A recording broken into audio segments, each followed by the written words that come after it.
Did you really think you could just move your parents into our home without asking me, Ryan? I asked, my voice shaking with a mix of anger and disbelief. Ryan, my husband of 6 years, looked up from his laptop with a smirk I had grown to hate. Oh, Amelia, don't be so dramatic. It's just for a while. Besides, it's not like you have a say in this. His words felt like a slap in the face. The house, a lovely 2-story in a quiet suburb, wasn't just any house. It was the home my grandparents had left me, the place where I wanted to raise our son Lucas, away from the negativity of Ryan's family. You do remember that this house is in my name, right? I shot back, my hands clenched into fists at my sides. Ryan's smug look faded, replaced by a hint of uncertainty. Our 2-year-old son, Lucas, wandered into the room, oblivious to the tension. I forced a smile for him as he reached up to me with his chubby hands. I picked him up and kissed his forehead, trying to calm down. I'm not okay with this, Ryan. Your parents have never respected me or our space. Why now? I asked, trying to keep my voice steady. Ryan shrugged, his indifference making me even more frustrated. They're family, Amelia, you wouldn't understand. Family, the word echoed in my mind mockingly. My own family, who ran a small but beloved coffee shop in town, had always been my safe haven. They were nothing like Ryan's controlling, overbearing parents. The doorbell rang, interrupting our standoff. Through the peephole, I saw them. Ryan's parents, suitcases in tow, ready to invade our life. My heart sank. Fine, Ryan, let them in, but this isn't over, I said angrily, handing Lucas to him before opening the door. Amelia, darling, cooed Ryan's mother as she swept past me without a second glance. His father followed, a stern man who'd barely acknowledged me since our wedding day.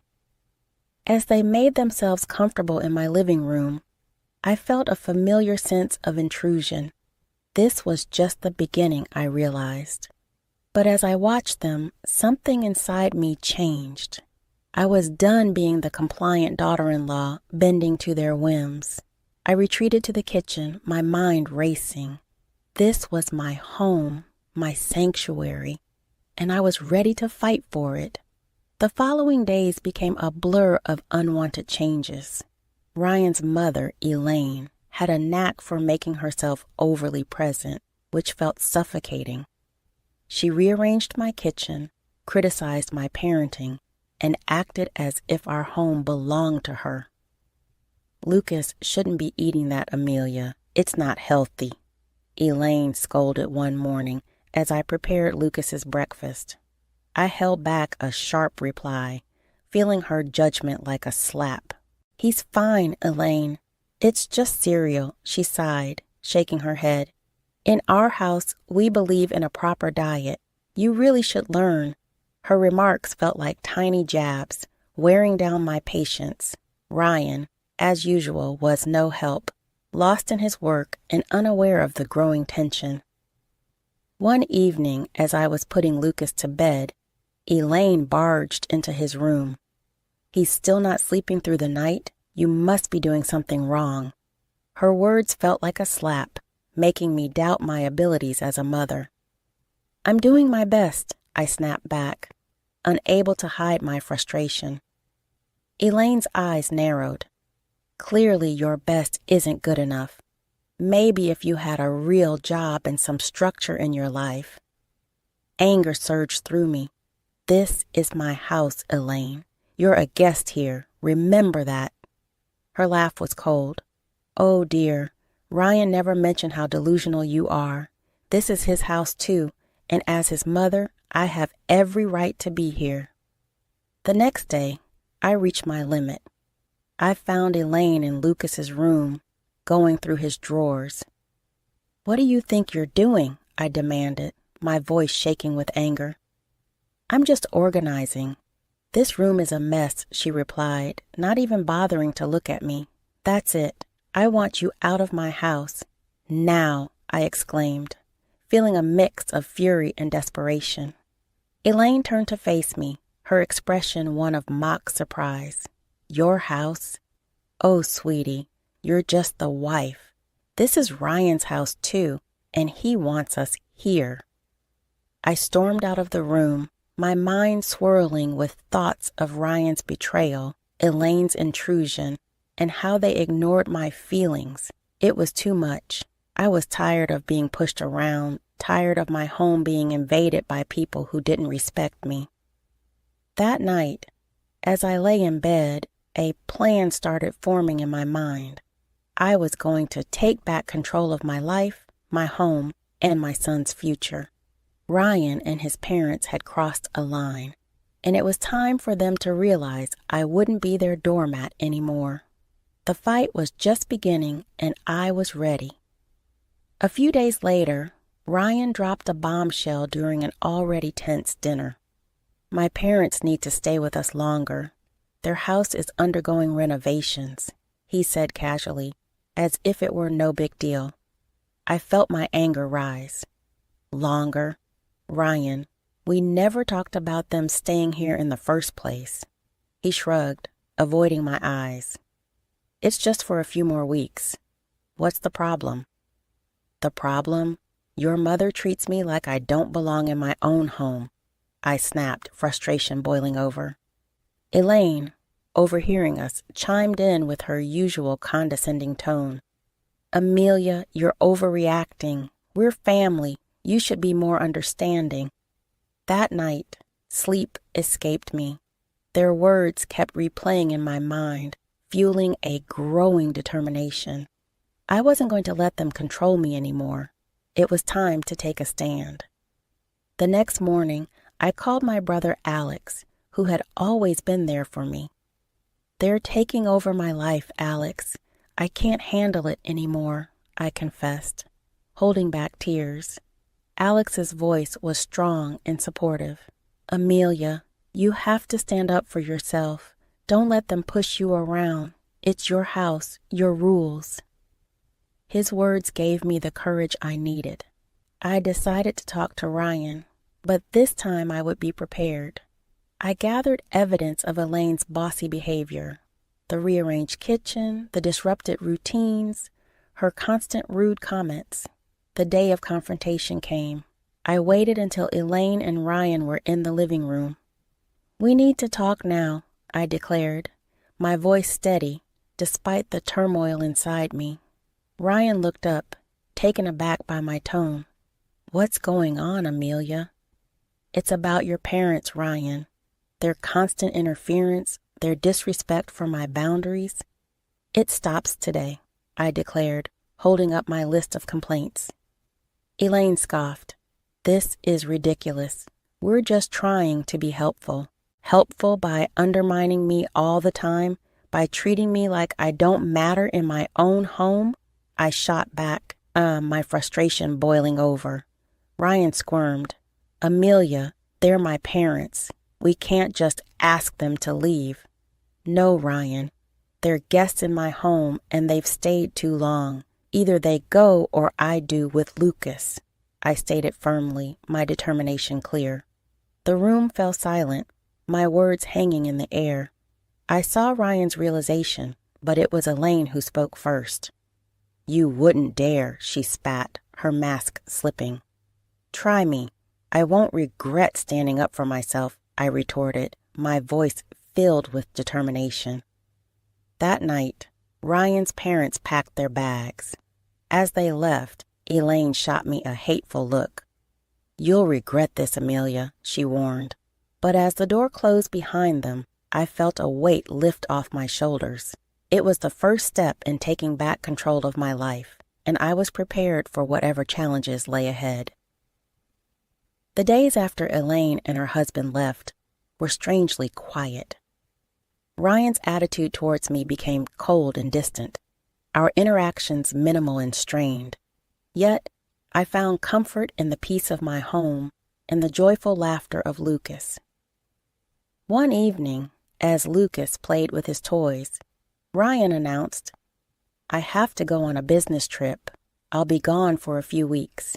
His tone was indifferent, as if our troubled relationship had taken a back seat to his work. Fine, I replied sharply, barely able to hide my relief at the thought of his absence. After Ryan left, the atmosphere in the house shifted, feeling liberating. I started undoing the changes Elaine had made, each adjustment feeling like a small victory. But the real turning point came when I stumbled upon a series of emails on Ryan's laptop, left carelessly open. They revealed an affair, a betrayal that cut deeper than any of his mother's snide remarks. Anger, hurt, and a sense of betrayal swirled inside me. I knew it was time for Ryan to face the consequences. I began planning my next moves meticulously, each step aimed at making Ryan and his family answer for their deceit and manipulation. First, I secured my financial and legal position. I contacted a lawyer, explained my situation, and started the divorce proceedings. Then, I focused on the house, a symbol of my grandparents' legacy and my independence. I reached out to a real estate agent. I want to sell the house quickly and quietly, I told her. She was surprised, but could sense the urgency in my voice. Are you sure about this, Amelia? Selling the house is a big step, she warned.